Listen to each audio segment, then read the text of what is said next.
על מה רבים בני זוג? כשהם פונים אליי הם בדרך כלל רבים. על מה הם רבים? אפשר לשאול שאלה כללית בכלל, על מה רבים בני אדם? רבים על כסף, רבים על רכוש, רבים על נוחות, רבים בבני זוג על חינוך, על מיניות, על אהבה, על הרבה דברים הם רבים.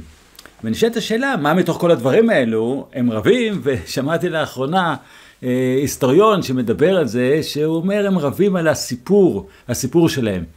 אולי מדבר על מריבה ומאבק בין עמים, אבל גם בין בני זוג. כל אחד מספר סיפור שונה ורב על הסיפור שלו. אפשר היה לחשוב לרגע שבאמת זה נכון. ובעיניי זו טעות מאוד מאוד גדולה. כולם רבים עם סיפור. הסיפור הוא לא הדבר שעליו רבים. הסיפור הוא כלי הנשק למריבה. כשבני זוג מגיעים ומתחילים לריב, אז הם רוצים דברים שונים, ואז הם מתחילים לספר ולספח לעצמם את כל הכלי נשק הכי רווחים. זה הסיפור והצדק והאמת. אני יודע שאני עושה את זה, כשאני רוצה משהו ויש איזשהו חיכוך עם מישהו, אני מתחיל לספר למה זה מגיע לי, זה נכון, אני רציתי את זה ראשון, אני חשבתי את זה, ואני מתחיל לספור, אני מרגיש את זה בראש שלי מיד רץ בנייה של סיפור. ואם זה נושא שחוזר על עצמו, אני יודע, עם שכנים או עם משהו כזה, אז הסיפור הולך ומתעבה כל הזמן.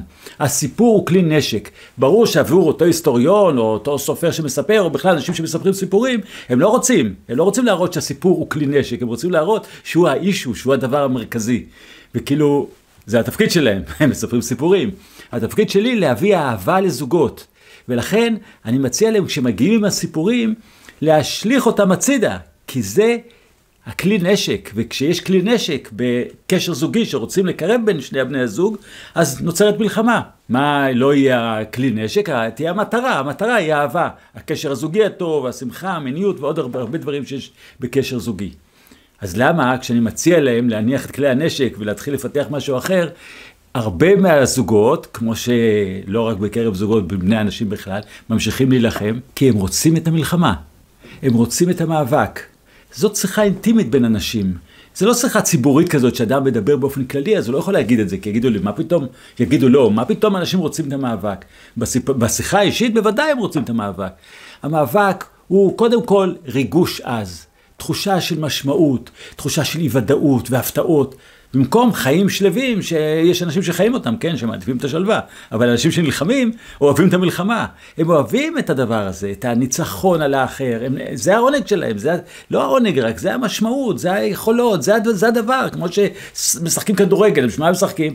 הם אוהבים את המתח הזה, את הספק, את ההפסד, את הניצחון. הם רוצים את כל העסקה הזאת של המתח של המלחמה.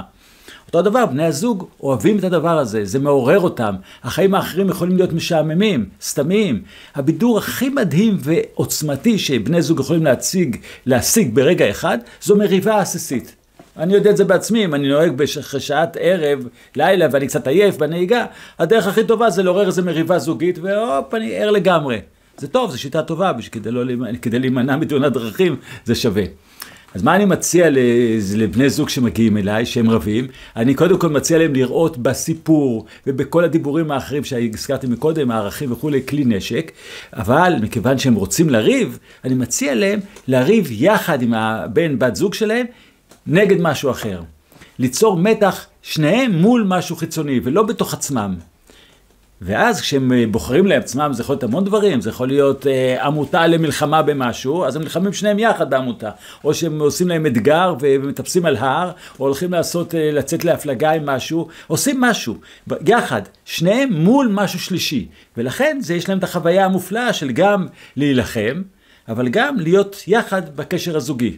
ברגע שהם עושים את זה ומבינים שאת הכלי נשק הזה כדאי להפנות כלפי חוץ, לא חשוב מי, להמשיך להשתמש בכלי המלחמה האלה של הסיפור ושל כל הדברים האלה שזה כלי נשק, אבל כלפי חוץ, בפנים הם מחייכים אחד לשני ואומרים, אנחנו הרי לא רוצים כלי נשק בינינו, יש לנו אתגרים מבחוץ, ואז יש קשר זוגי מוצלח. המעבר הזה, לשני השלבים האלה, לראות בכל הסיפורים ובכל הדברים סוג של כלי נשק, ואחר כך לראות שאנחנו רוצים את המאבק ולהפנות אותו למקומות אחרים, התהליך הזה הופך זוג שרב לזוג מאוחד, נהנה, שמח, בכל המובנים שיש בקשר זוגי. אהבה, רגשות, מיניות, חום והכל. וזה נפלא. בהצלחה.